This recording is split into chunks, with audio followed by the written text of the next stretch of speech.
سر یہ اب جو طریقہ کار ہم دیکھ رہے ہیں، سب سے پہلے تو تھوڑی سی کلیئرٹی ہم لے لیں. کیا جو عمران خان صاحب کو کل اور آج یہ ریلیف ملا ہے، جو لفظ استعمال کیا آج تمام اخباروں نے اس طرح کی جو ہیڈ لائنز بھی لگائی کہ لیوش ریلیف ملا ہے، کیا یہ واقعی بہت لیوش ریلیف دیا گیا ہے پاکستان تحریک انصاف کے سربراہ کو؟ دیکھیں ماریا، آپ نے بڑا غصہ اپنے انٹرو میں دکھایا ہے اور بڑا صحیح دکھایا ہے. دیکھیں یہ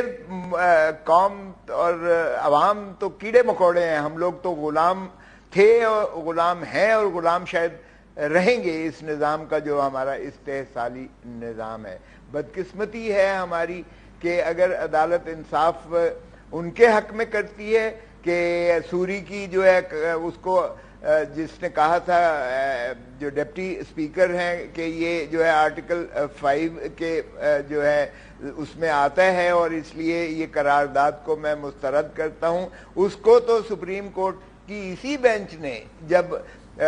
مسترد کیا اس کی رولنگ کو اور کہا کہ نہیں آپ کو یہ ووٹنگ کروانا پڑے گی، اور جب رات کو 12 بجے تک سپریم کورٹ اور اسلام آباد ہائی کورٹ کھل گئے اور جب جیل وینز آ گئیں اور جب وہ ووٹ آف کانفیڈنس منظور ہو گیا اور جب عمران خان صاحب کی وزارت عظمیٰ اور ان کی حکومت کو نکال دیا اور اس کی پیو وے ہو گیا جو ہے پی ڈی ایم کی حکومت کا، اور بعد میں اس کی شاخسانے میں محترم شہباز شریف صاحب وزیر اعظم بن گئے،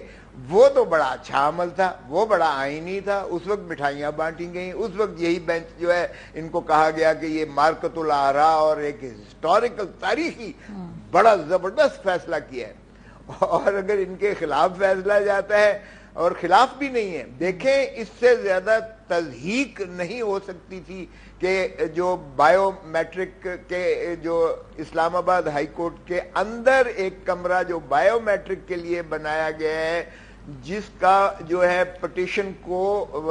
عدالت عالیہ کے سامنے پیش کرنے کے لیے ایک لازمی شرط رکھی گئی ہے، ایک پروسیس کا حصہ ہے، اس کے اندر گھس کے 40-50 گھس بیٹھیے جا کے گھستے ہیں، وہاں گول گپاڑا کرتے ہیں، توڑ پھوڑ کرتے ہیں، عمران خان کو ڈنڈے مارتے ہیں اور وکلاء کو زخمی کرتے ہیں، اور وہاں سے اٹھا کے اغوا کر کے اور ججز کا گیٹ کھلوایا جاتا ہے. ججز کا گیٹ کھلوا کے، جو ہمارے لیے تو نہیں کھل سکتا، آپ کے لیے نہیں کھل سکتا، کسی اور کے لیے نہیں کھل سکتا، لیکن یہ تو اوپر کی مخلوق ہے نا، اس لیے کہ حکومت ہے، تو ان کو لیے وہ جو ہے عمران خان کو اغوا کر کے لے گئے. وہ بڑا جائز بات تھی اور بڑا اچھا تھا. اگر سپریم کورٹ نے یہ کہا کہ یہ جو ہے غیر قانونی طور گرفتاری ہے، میں تو کہتا ہوں سپریم کورٹ کو یہ بھی کہنا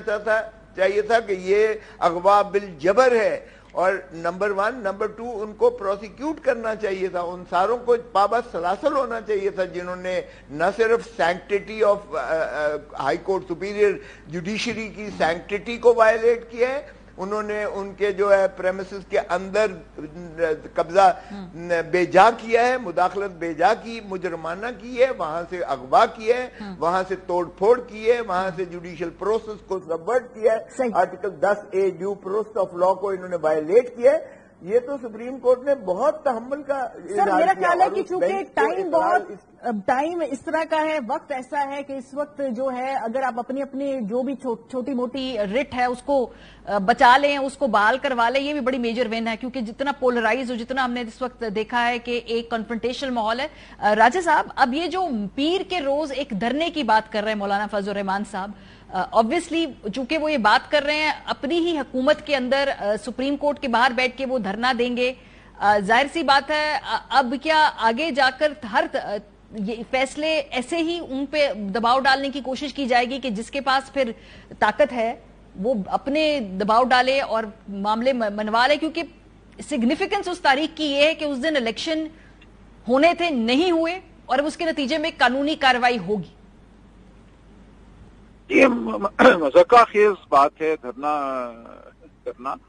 اب ہم ایک مذاقہ خیز دور سے بڑھتے ہوئے میں سمجھتا ہوں ایک بہت ہی افسوسناک دور میں داخل ہو چکے ہیں. یہاں صرف عدلیہ کی تعظیم جو ہے اس کو پامال نہیں کیا جا رہا،